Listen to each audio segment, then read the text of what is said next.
This is Lyra. Remember that for later. Lyra. Looking so fine with your blush behind, I think I just might. You may remember My Little Pony from back in the day. Lots of kids had the toys and watched the show back in the 80s and 90s. But you might not realize that this franchise has a bit of a dark history that people are not very aware of. And if you're not familiar with the show's fan base, it might surprise you. But you know, there's a lot more to it than that.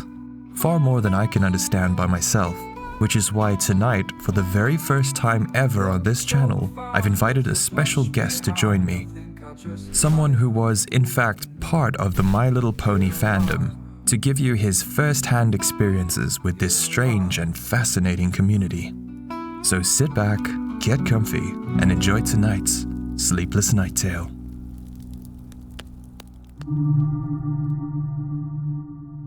Before we dive into the interview, I want to give a quick trigger warning. Some of the themes discussed on tonight's episode might be a little disturbing for some viewers. It covers themes of violence, gore, or inappropriate and sexually deviant behaviors, so viewer discretion is advised.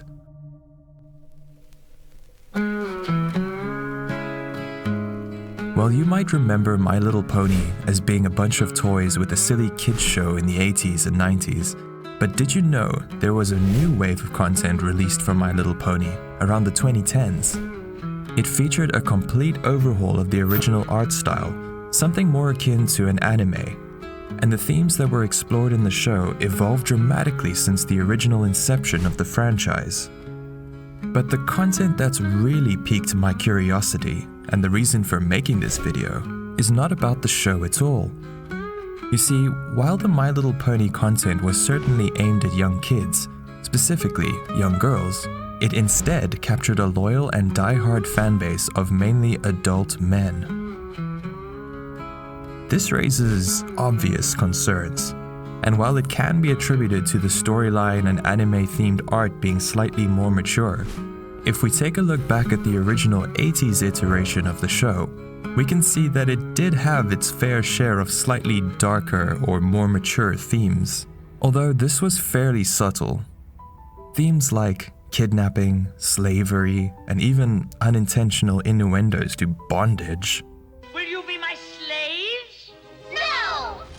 But then again, adult themes making their way into kids' shows is not unheard of.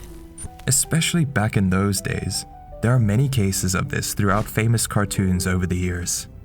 Things like this, or how about this, or how about those, or even this. Something else to consider is that many older shows had heavier themes. Content was far less scrutinized and wasn't necessarily packaged in a kid-friendly way like it is today. A classic example would be things like Tom and Jerry. There's some really dark themes in there. Violence, self-harm, and even racism. Sadly, a product of the times. But the content that has caused me to raise an eyebrow surrounding My Little Pony is not from the show itself, but rather from the show's fans. Here's just a small example of the kinds of material I'm talking about.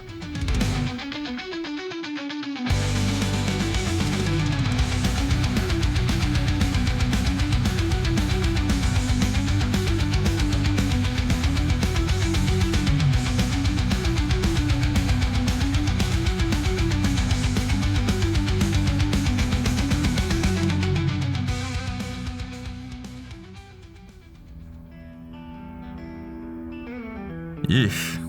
Now I must ask, have any of you come across this content before?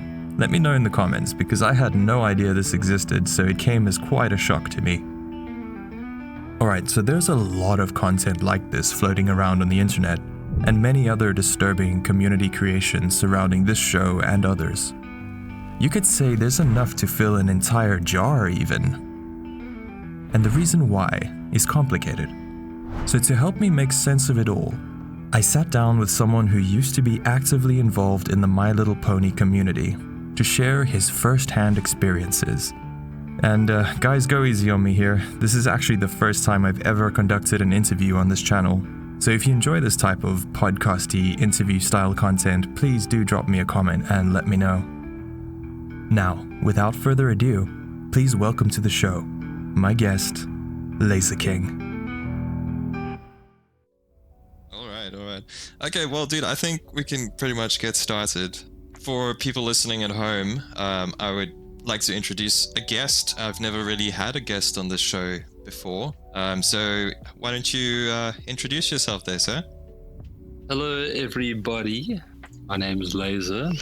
I used to be a part of this magical fandom that was taking the internet by storm back in the early 2010s.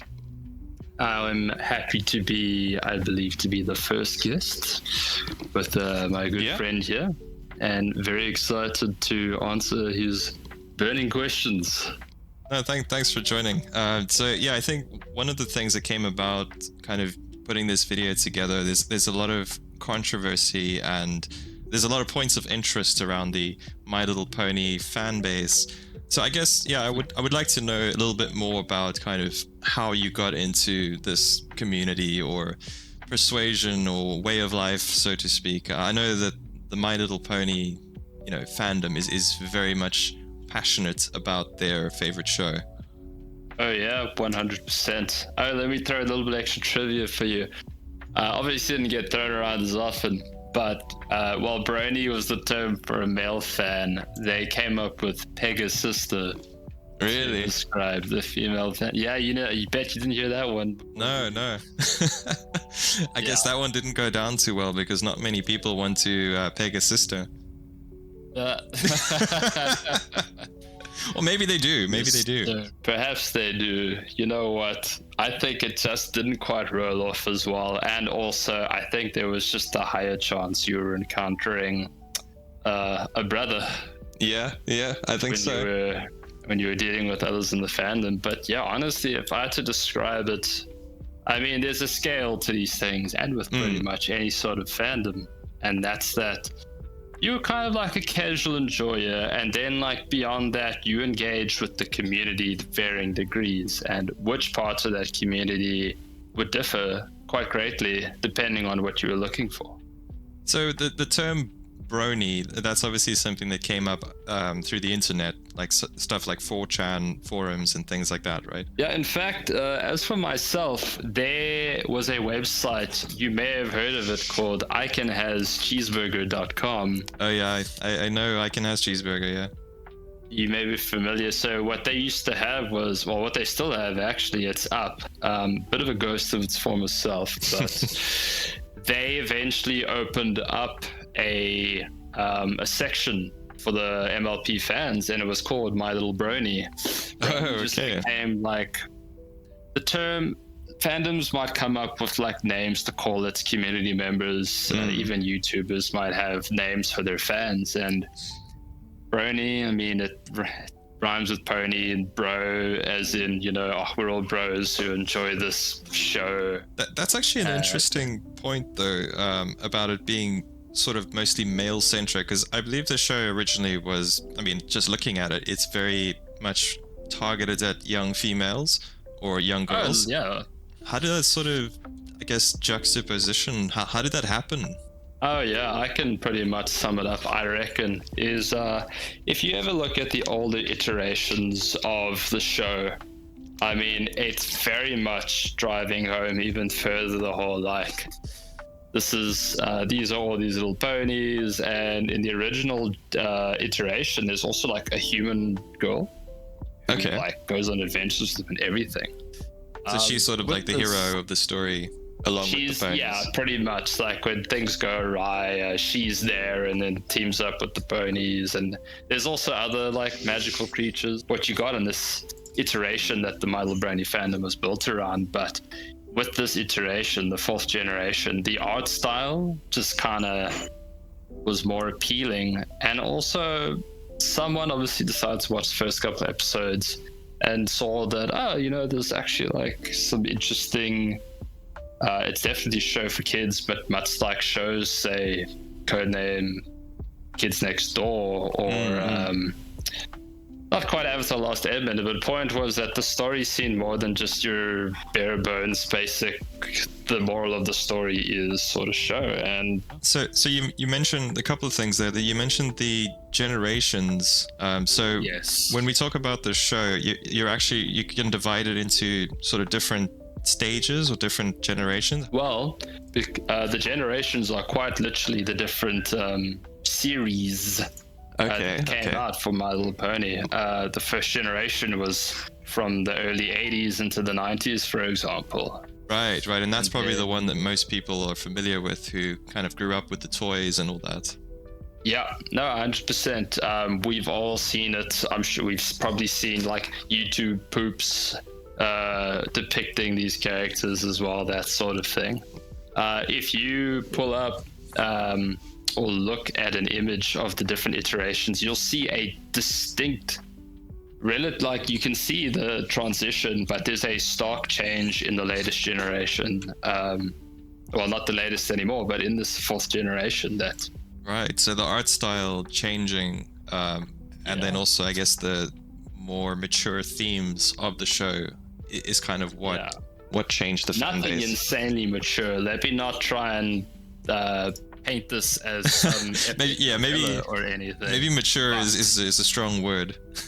But it's definitely, while maybe you'd be 6 to 8 years old watching the previous iterations, you could be 10 or 11 and enjoying this. And if you can enjoy a show at 10 or 11, odds are you can also get something out of it in your mid-teens, going into your late teens. Yeah, I mean, I know a lot of shows, especially from the old Cartoon Network era, like, Dexter's Laboratory and Powerpuff Girls, and those eras of shows, and Courage the Cowardly Dog, that were, very inspirational to me growing up. And I watched them like well into my 20s. I still sometimes watch them, to be honest with you. Oh yeah, in fact, one of the writers for the Powerpuff Girls, I've forgotten her name. It was.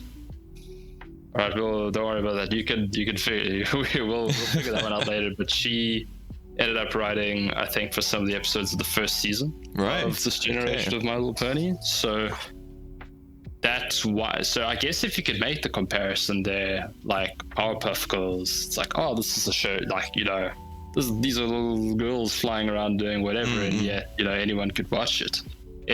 I think they're very comparable then in that regard. Okay. So you're saying like the storyline is much more than just the ponies themselves, or the girlish sort of demeanor that is kind of mostly portrayed. Yeah, you had continuity. Obviously, you had like one-off episodes, but there will be reference to things that happened in previous episodes, and usually the start and finale of a season would take place over a couple episodes with a bigger, more serious plot. Like there's a big bad, there's a threat. Yeah, of course. There is some issue to overcome, and there will be difficulties, either like interpersonal difficulties with your friends you're suddenly bickering with, or just other sorts of problems, and then you come together, you deal with the big bad. And yeah, so it's more like your classic sort of story arc, and it's slightly not exactly like a kids show type of setup necessarily, although probably something for kids, but not necessarily something your mom and dad or older sibling could watch with you and not be depressed about it. You know what I mean? Like, okay, it's fine. Yeah, exactly. Okay. People can tolerate it of all ages. There's some value there that's not just colors on a screen and noises to keep kids entertained. Coco Melon or whatever the kids watch these days. Yeah. I hear Peppa Pig, or maybe that's kind of old now as well. You can't talk back about Peppa Pig. Nah, dude, no. Peppa Pig will rough you up. Did you know Peppa Pig's like, I think 6 feet tall? That's fucking scary. It is, isn't it? Hold on, I need to just confirming. Sorry, never. Peppa Pig, the child is 3'9". So like. Okay, that's a little bit different.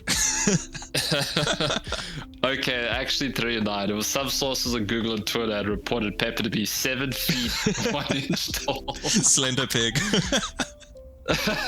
Dude, imagine seeing that thing in the alley. Jesus. Nice. No, dude, I think that'll be the stuff of nightmares. I'll definitely want to cover that in a story. So yeah, I guess I guess that's a good kind of segue to the next thing I wanted to kind of touch on. So yeah, I mean, with this channel, mostly what I'm doing is a lot of kind of darker stories, exploring the darker side of human nature, and kind of just like stuff that really makes your skin crawl and stuff that really kind of, you know, bothers people and stuff. So it's a lot of morbid fascination, a lot of true crime bits that we do.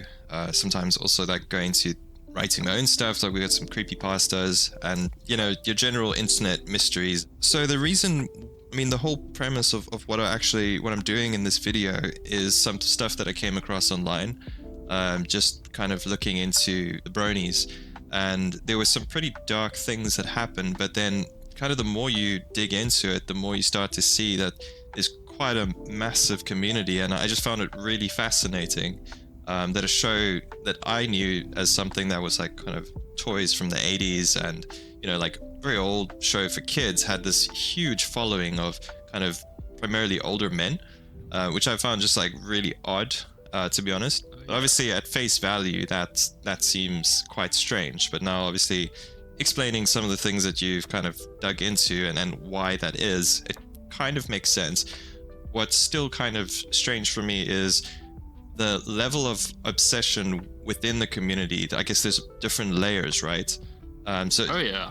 I mean, do you think you kind of fit into a profile when you join a community like that? Like, are you? Well, as you dig in, odds were you heard about it at some point during its, you know, even in its first or second season, it was taking off. People like, oh, you got to check this thing out.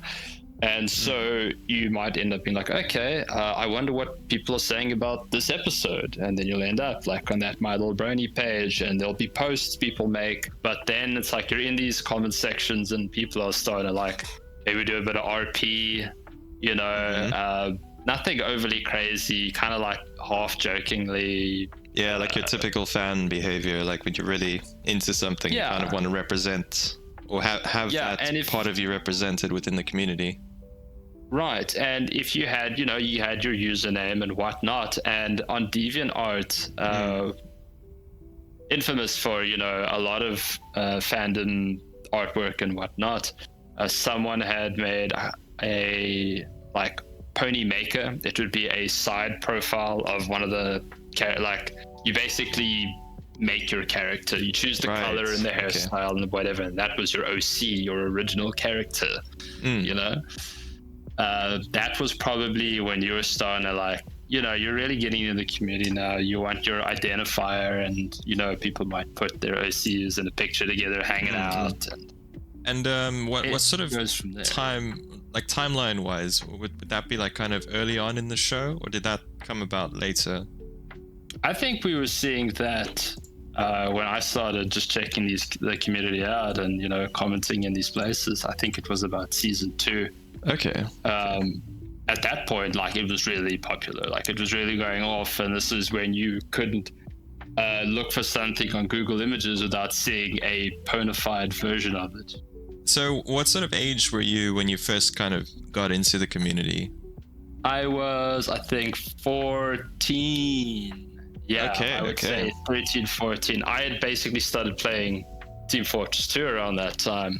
So, and in terms of like, I guess, how your friends would perceive you, obviously this is like, you know, it's not, if you're not in the community, it's not typically seen as something that a lot of people would engage in if you were a guy and you're, you know, 14-year-old or whatever. So how was that kind of experience for you? Were your friends just really like open about it? Or were they cool with it? It was the kind of thing like friends who I hang out with a lot. Like I didn't tell them, yeah, check this out, and you would always sort of paint it as, oh look, yeah, like I know it's typically it was for little kids and stuff, but you know, it's got something going for it that makes it enjoyable. And do you think people were kind of open to like seeing that side of the show, or did you kind of face a lot of backlash or ridicule or things like that within your circles? No, for me personally, it wasn't anything like that. I thought to not just make it a thing about me outside of that community. So it would be more like, Very contained. like I say, yeah, exactly, a close friend or two, and I'd be like, oh, check this out, you want to see an episode? But it was never really with the intention of getting more people interested. So much as just, these people know me, here's this thing about me. Not everyone, some people didn't try as hard to hide their power level, so to speak. Their power level? Yeah, like do explain. A general term, I would say, not specifically just for MLP, but describing how out and about you are about your involvement in these things. It would be like if someone came to school with a My Little Pony keychain on their bag, or they're just talking to anyone about this, like they're trying to sell it. Yeah. That can have varying responses and results. Odds are you're just going to be, that teenager who watches that show for kids. And depending on how far into its life you were talking about it, the infamy of the community might be what these people have heard of. Yeah. Showing up saying, oh yeah, I'm a part of that. Yeah, I guess it depends on like what is known about the show, and I guess who the audience is in that regard. Because obviously if you're speaking to an older crowd, like, parents or even grandparents, they would think about the toys and the old show that the kids would watch and things like that. Yeah. And I think for a lot of people, that's probably what they're used to. I didn't even know there was a resurgence or a new generation of the show until I heard about some of these incidents that had happened. And that's when I kind of realized, okay, there's actually quite a bit more going on here. Definitely.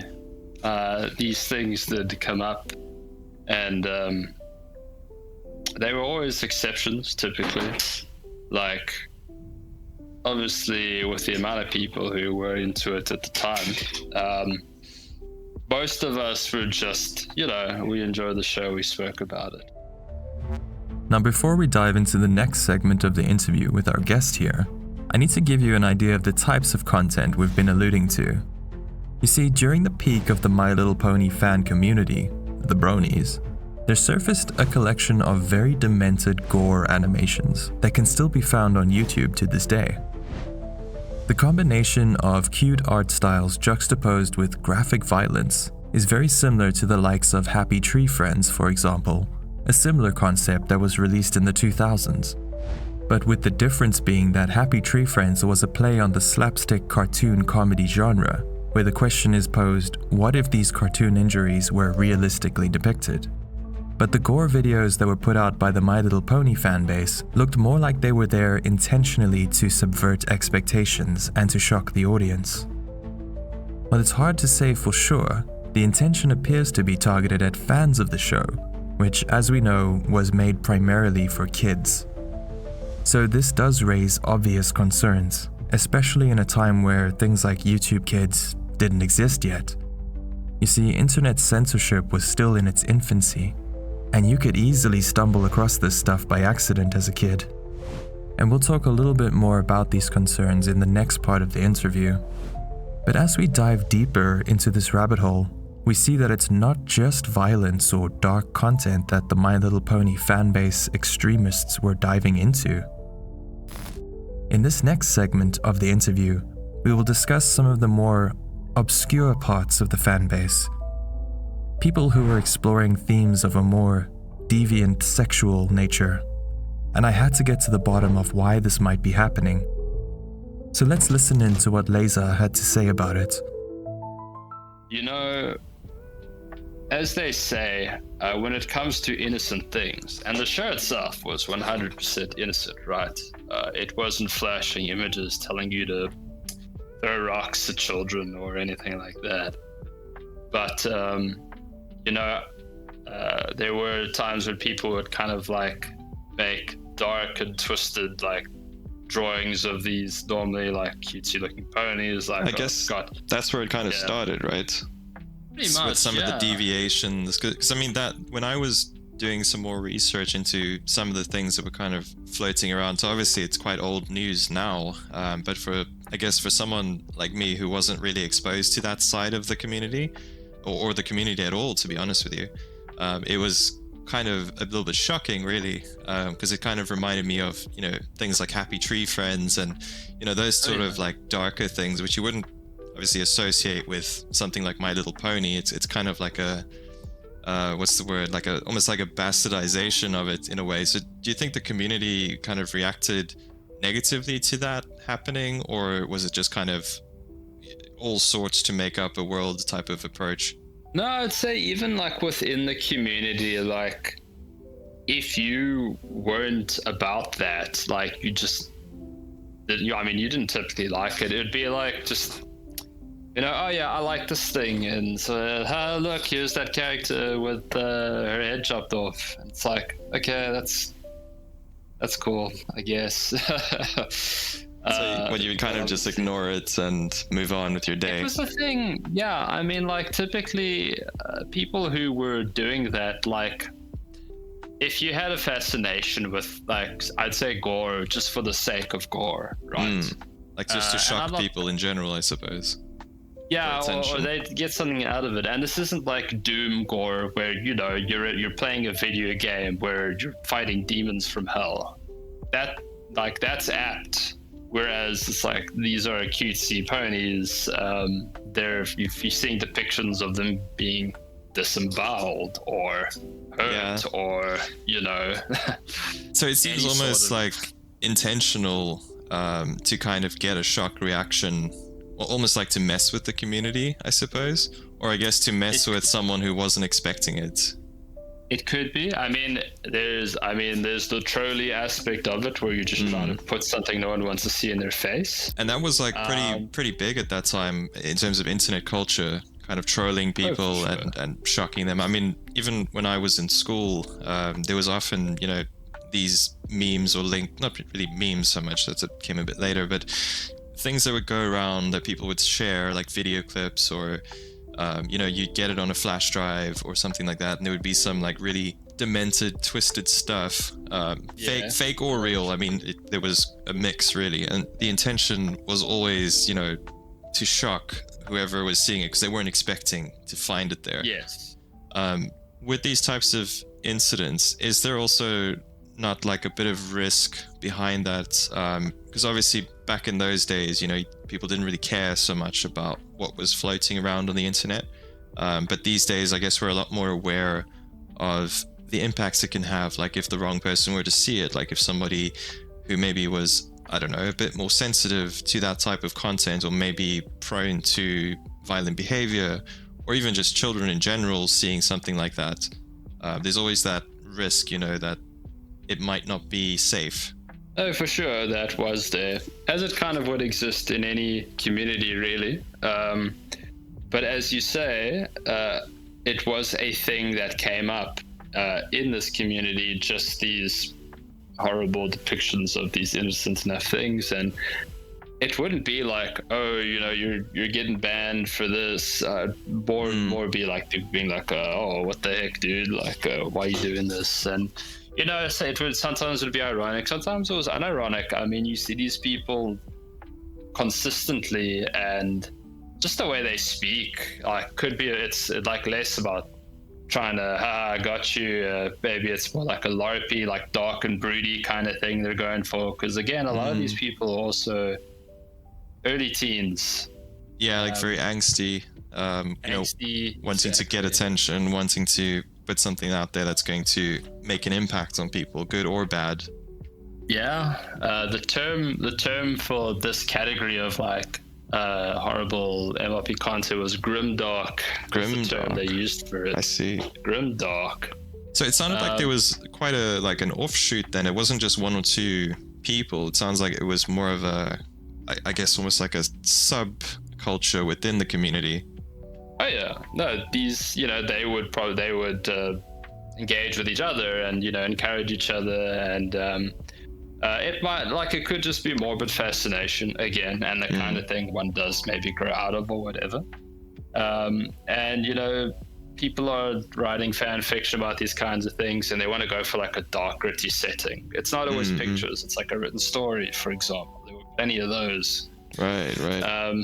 And as far as that exposure of these things, yes, there's definitely potential risk because, some people will take things too far. And I would say that these are people who were predisposed to taking things too far. And it was just a matter of when is the catalyst going to show up. Right, yeah. And that's kind of can be said about many different communities or subcultures of things where people get really into something. Yeah, but depending on the community, it might get weeded out early. There's no encouragement, there's no just letting it go. Yeah. Whereas in the MLP fandom, it was just go do your thing, I guess, and like a higher tolerance to that kind of behavior. Yeah, there'd be disapproval, but it wasn't like if you said a certain thing oh man, I love the idea of ponies being cut in half. That wasn't gonna get you a ban. Right. And do you think that might be different, if in today's time, considering how the internet has become and how much more careful people are about what they put online? Or do you think this was just, product of circumstance? There will always be somewhere you can go to talk to people and you don't have to worry about moderation, really. I mean, it depends. There's a MLP board on 4chan, for example. There's the standard sort of moderation there, but if you want to talk about guts and gore and whatever, you can do it there without issue. And if that wasn't there, there'd be somewhere else. So even in today's day and age, I think people are more careful now when their actual name is out there, when they're not under the veil of anonymity. Yeah, exactly. But you can still go your whole life working under a pseudonym and talking about these things in small niche communities without anyone impeding that. Yeah, no, I mean, it's really fascinating that there's these different, I guess, approaches to online forums in general. Some of the ones that I've seen have been sort of very outspoken, and other ones have been obviously a lot more tame. So I guess it does really depend kind of where you are posting and who's receiving that. So I guess in terms of some of the darker things that we're speaking about, so some of the examples I've come across, which I'll kind of include in the video. I can't include whole segments of it, but I can at least kind of explain what's happening. One of the things that popped out in the research I was doing was something called Mr. Davies. Do you know much about this guy? Or yes, I am familiar with that work. Yes, I never went out of my way to look at it, but I am aware of the subject matter. So when that came up, how old were you at the time when you came across that? I suppose I was 14, 15. Right. So kind of right in the prime. I guess that's not too bad of an age. I guess what I've seen online, at least with some of the pieces that I've looked at for research, is that there were a lot of people getting kind of exposed to these kind of things ages 8, 9 years old, which obviously is a far more impressionable age. And I think also the internet was a lot less, policed than what it is now. It was much easier to come across these type of things online as a kid back then. 100%. It was whatever just ended up in your feed, ended up there. And obviously, if you are looking up I like this MLP stuff, and you're looking up fan videos or fan animations, and these things will show up. And because of their notoriety, they had a lot of views. And if it has a lot of views, and this is something related to something you search frequently, it would show up. And I mean, people my age were seeing this thing and talking about this thing. And you're either the type to be like, I can't bear this. I don't want to see this. I don't want to see these characters I like in these situations. But then there's people who are just more they're curious, and they're like, oh, I got to see it. And like, oh man, that was horrible. Or, oh man, that was whatever, I guess it really does depend on how you perceive that type of content, and also what age you are when you view that. I know obviously for adults it's a lot easier to contextualize things like that, and you can kind of choose how you want to process that and whether you want to pursue watching that or not. But obviously for younger audiences it's much more dangerous. The other thing that came up was something called Miss Rarity or Mrs. Rarity. I'm not very familiar with it myself, but that's something that popped up as one of the more shocking video series that popped up during that time.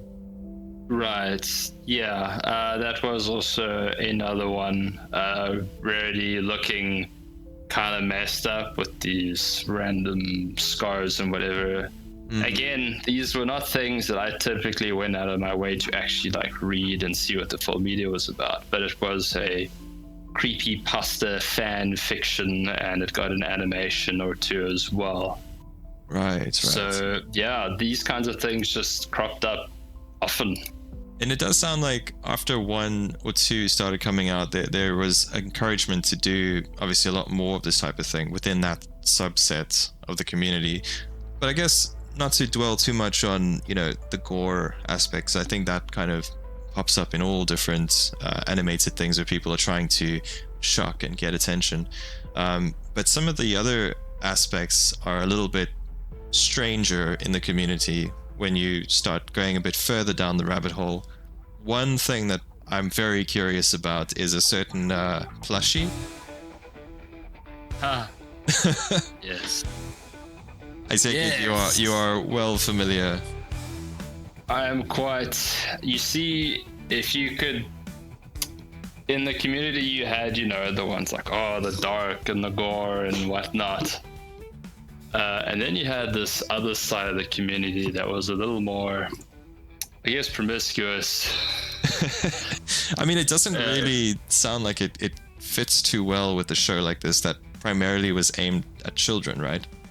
About as much as having their heads cut off and whatnot either. There were good point.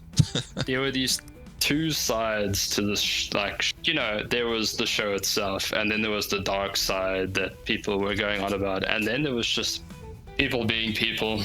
And so while you had these dark fan fictions, you had these steamy fan fictions as well. Right. And obviously there's varying levels of this stuff, I ship these two characters, they kiss.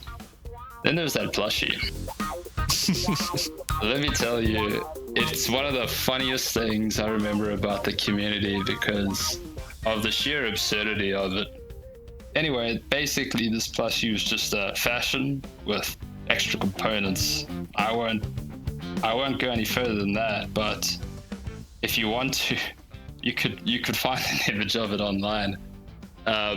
It's one of those memorable examples of that other side of the community. And there was tons of this stuff, not just like the plushie, but like artwork. I mean, right. You know what they say? I don't know if you've heard of it. It's an old internet rule, Rule 34. If it exists, there's porn of it.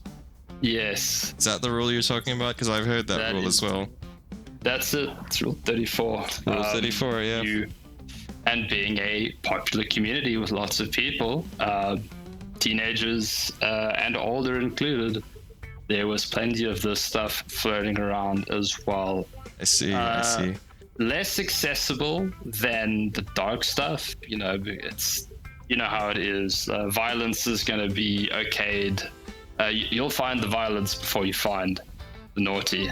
Yeah, for sure. And I think that's something about the internet that hasn't really sort of ever changed. I think people have always been really kind of, censored around those types of more adult themed topics. But this one is quite fascinating because it wasn't even a main character as far as I know.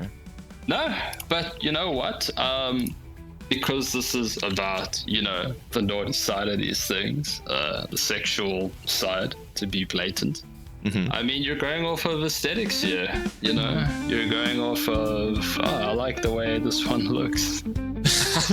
So it's really just coming down to sort of preference. But don't you think there's a bit of unhealthy obsession in these types of things? I mean, you're kind of, I guess, forming a fetish almost, because it's something that's not really real.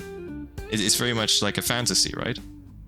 Well, I mean, furry community goes back to, I think, the 80s as well. Right. Just now, obviously, there's like the ponies in their pony form, but then you have a lot of anthropomorphic depictions of these characters, where they're on 2 legs, they've got 2 arms, 2 hands. Maybe they got like a little bit of a nuzzle on their face, but you were talking about like one step extra from an anime cat girl and whatnot. Right. So there is kind of that little bit of a crossover almost happening. There is, and it's. I would say that the closer it got to trying to be anatomically correct was the more like weird it was to stomach. Yeah, I can imagine. Especially if it's if you think about it, primarily it's a kids show. So yeah, that kind of kid show, and these are animals. Like these are the 2 big hurdles to get over. Yeah, I mean it's quite a lot to get over, which is why in my mind, without throwing anyone's preferences under the bus, I mean everyone to each his own. It does seem to kind of borderline slightly more unhealthy behavior when it comes to sexuality, especially if you're putting out stuff that's generally accessible to the public, because you never know, where that's going to land up or who's going to see that, and what impact it might have on someone not of age yet to make those kind of distinctions for themselves. No, and I would say it's also unhealthy because the more like niche and like fetishistic these obsessions go, it's like you need that to get you where you're trying to go, and it's a dangerous race. I'm calling normal, it doesn't quite cut it anymore. And again, like if your friends go through your phone and you see like this pony. Yeah, it's a difficult one to. From the camera. Yeah. Goodness. It can be quite crazy, like that's an awkward dinner. If your parents had to find something like that on your phone. Yeah, dude, and you just know it's happened so many times, and you're trying to, and you've justified it in your own mind. You're probably shameful about it, but like you've told yourself, look, I'm okay. I'm not crazy. I'm not gonna go look for a horse in real life. I'm glad we've made that clear. Yeah, exactly. But if your mother sees that on your phone, she's gonna assume the worst. Like, what's happened to you? Like, people wouldn't receive that well. No, they'd be concerned. They'd be terrified. Like, what the? And I think that's what. I mean, it's very deranged. When you put it like that, especially if you think about it, it's a horse. When you really break it down, it's quite out there. To balance it out, it's like, because this is a talking, sentient, intelligent thing, and they've given it the anime eyes, you can understand why people might at least entertain this at all. However, there are those 2 hurdles that we cannot quite detach here, and that is, this is a horse. This is from a children's show. Yeah. Even if the characters are of age themselves, it's still like, this is, there's a moral bridge that needs to be kind of respected. You're going to once you cross that bridge. Once you cross that bridge, you're on a hill, and that hill is going to be one you probably end up dying on trying to explain it to anyone, really. I mean, no one wants that. Like I said, you got like some basic pornography on your phone, and someone sees it, they'll be like, they see that horse there. Changes things a bit. But you'll feel the tension in the air change. You might be invited to fewer birthday parties the next year. Let me tell you. You might not be seeing your friend Jim at school as often anymore. No.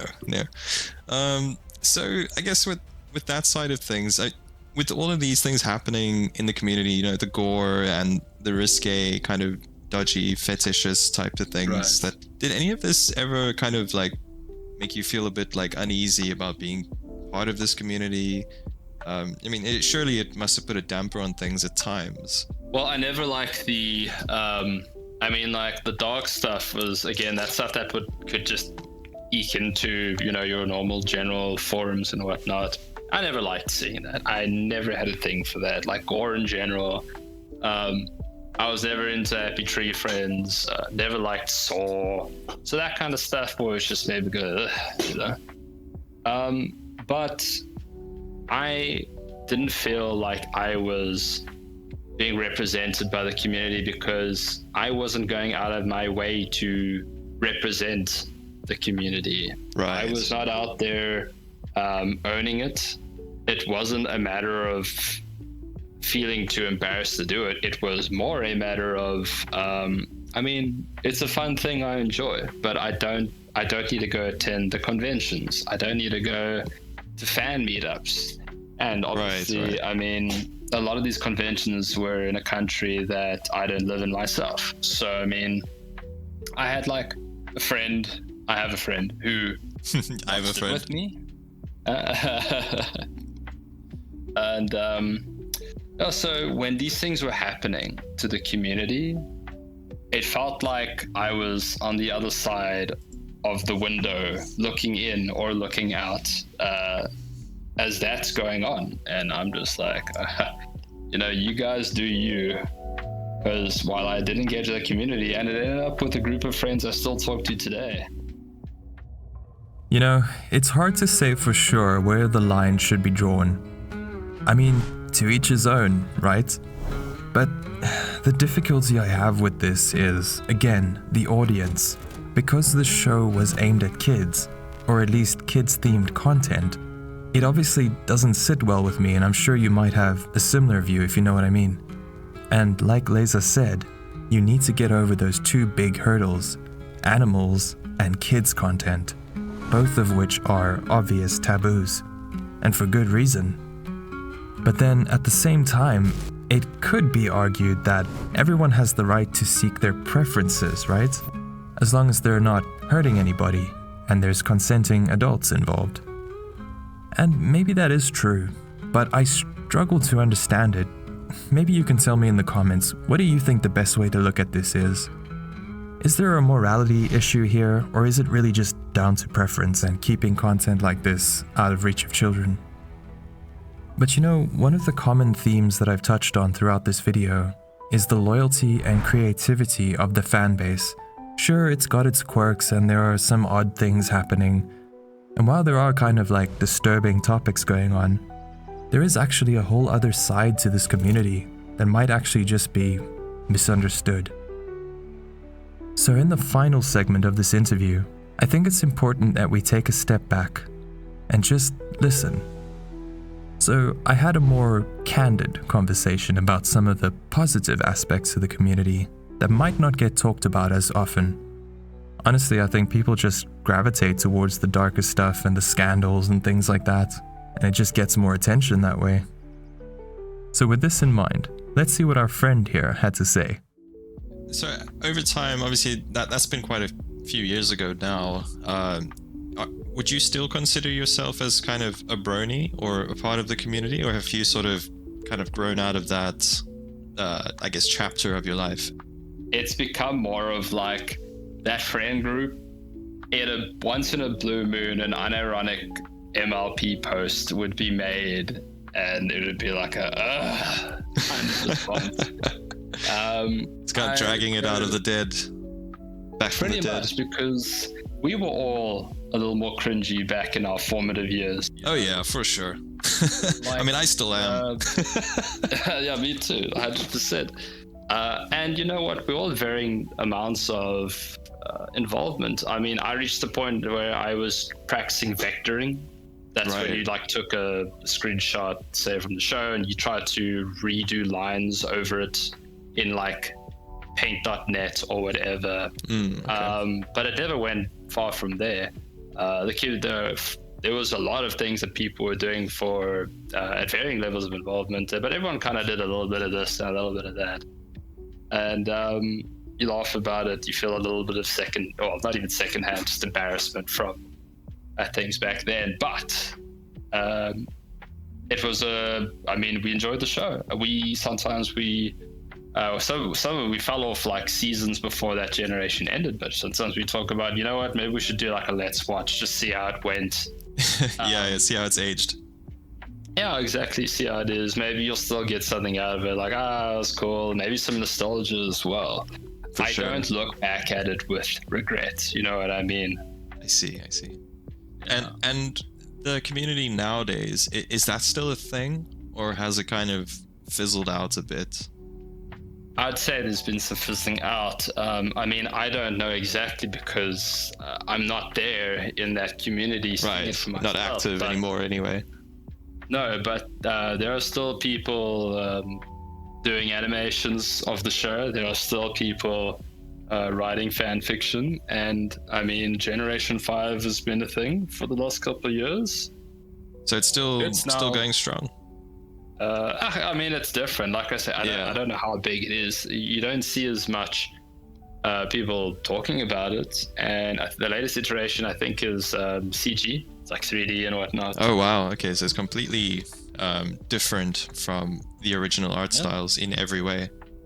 Yeah, I mean, much like the 4th generation was very different from 3.5, as it was called, which was it was different from 2, which was slightly different from 1. There seems to be these big leaps in art direction with each iteration. I see. Yeah, look, I mean, having this perspective from someone who was part of the community really helps to kind of shape paint the picture, a more accurate picture of what it is.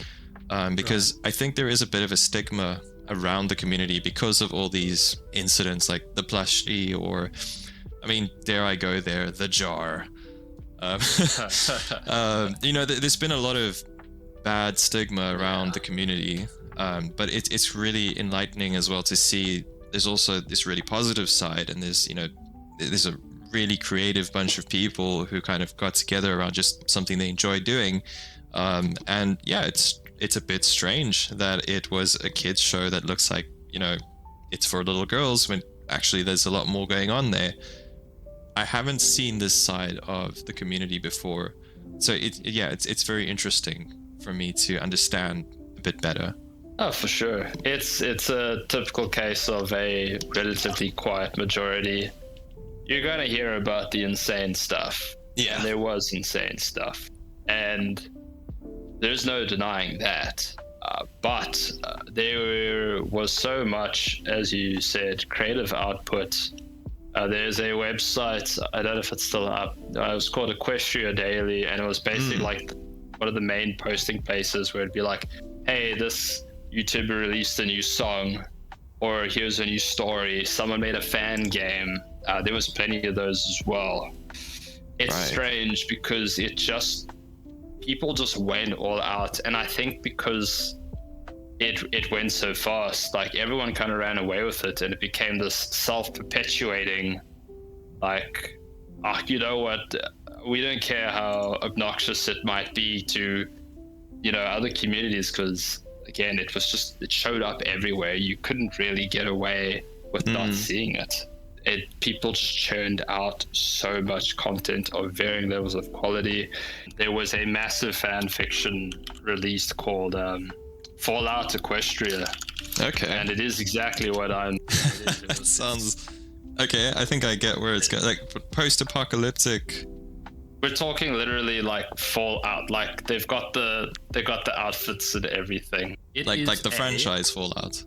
Yes. Like like vaults and whatnot. And to give you... But why ponies? Like, of all the things it could have... because it's like the show like inspired this, and thus the show will be a part of the inspiration. I see. It's a symbiotic relationship. It is this thing I'm telling you about, this 5-volume story totals 620,000 words across 2,000 pages. That's insane. It is insane. So yeah, there was that. You wouldn't hear about these as much again. No, of course. I mean, this is much deeper in the rabbit hole. I think the kind of things we hear about is it's usually the dark stuff or usually something that's really depraved. But yeah, this is a very different side. Yeah. I mean, there's actually so much to unpack, and I think there's a huge community of very creative people kind of just sharing a common thing that they like. Yeah. Right. Appreciate it. Yeah, I really appreciate you coming on and kind of giving that perspective and sharing your story. Dude, it was fascinating to hear about some of these things from the community. I never thought I'd be representing it, especially now. Don't put your real name on it. It'll be fine. Exactly. It's not like there's no concern of you like putting out a hit piece about, again, this is a community from quite a while ago, and it has taken hit after hit. Yeah, and I don't think the point of the video is really to do a hit piece. It was more of, because most of what I'm covering is a morbid curiosity sort of angle. I'm trying to learn more about stuff that is curious and morbid. And in this case, it ticks all of the boxes and more. But the more I kind of dug into it, the more I realized there is so much more going on here, much more than I can possibly understand from my limited point of view. Oh, then I'd say, as you say, you're kind of open with what is this community, followed by this is the thing that happened. This is what some people were driven to in some way, shape, or form, inspired by the show or its community members. I hope you've got some material from this hours worth of interview. I would say. I just hope the thing. Too, by the way, I just hope the thing fucking recorded. Watch me play it back, and it's got nothing. Oh, dude, okay. Thank you so much. It was cool. I'm honored to be your first interviewee. I mean, getting someone like you on the show is very helpful. I'm sure it's also just fun talking to someone who's has dipped their feet in that and like, oh yeah, I was there, I saw this, I saw that. Yeah, exactly. Like you're speaking to some more veteran, I guess. First-hand account. I survived Equestria. I made it through with my social life intact. I am the jar. I am the jar. I was the jar. We're all the jar. Sometimes you're the jar, sometimes I'm the jar. When I go to work, I'm surely the jar. Sometimes you're the jar, sometimes you're the Rainbow Dash figurine. Oof. Yeah, man. All right, dude. You know it's called hot gluing, by the way. Sorry? It's called hot gluing. Hot gluing? When you take a figurine and you know... It's a thing. From time to time, you call it hot glue. Yeah, it is a thing. You're welcome for that knowledge, by the way. Jesus, that's fucking disgusting. Put it in the credits. The gag reel. No, like you put in what's appropriate, but I at least wanted to bestow that knowledge upon you. Thank you. I will return the favor with a kind and hearty Cleveland steamer. Oh. You know, I went into this conversation thinking I had a pretty good idea of what this community was about. And I must admit, I had my preconceived notions of what I was in for. And yeah, while I think there are definitely some questionable things and some oddball behaviors within the community, I'm actually really glad I heard a different perspective. This showed me a whole different side to the community. And it got me thinking, sometimes people are just a little different. And it doesn't mean that their point of view is necessarily wrong. We can easily disagree, but still have a respectful conversation. Besides, it takes all sorts to make up the magical kingdom of Equestria. Thank you so much for listening to my first ever podcast, guys. If you like this type of content, please let me know. I'd love to make more of this type of content for you, and I really enjoyed making it, so leave a comment and let me know. And if you want to show your appreciation, just hit the like button, subscribe if you want to see more, and I'll catch you guys on the next one. So until next time, good night.